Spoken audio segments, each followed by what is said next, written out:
What's up, it's your boy Gang coming to you again with another how-to video. This time is how to remove scuff marks from your car. Like, transfer a paint from somebody else's car or an object or something to that effect. The reason I'm doing this is a few days ago I noticed that my car has some new scuff marks. Now, I'm not one to take care of my car, but I do notice, especially when it was something like you'll see in the video coming up, how big it was.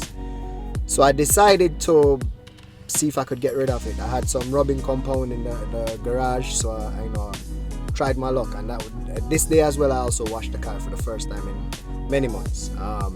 So drop us a like, drop us a comment, turn on those alerts for more videos coming up. We'll be dropping a how-to video every week. I'm trying to make them go out on Thursdays, but we'll be giving you a how-to video every week for basic stuff or more advanced things. So if you specifically want to see something done, shoot us a comment, send us an email, whichever way you want to do it, and we'll see what we can get done.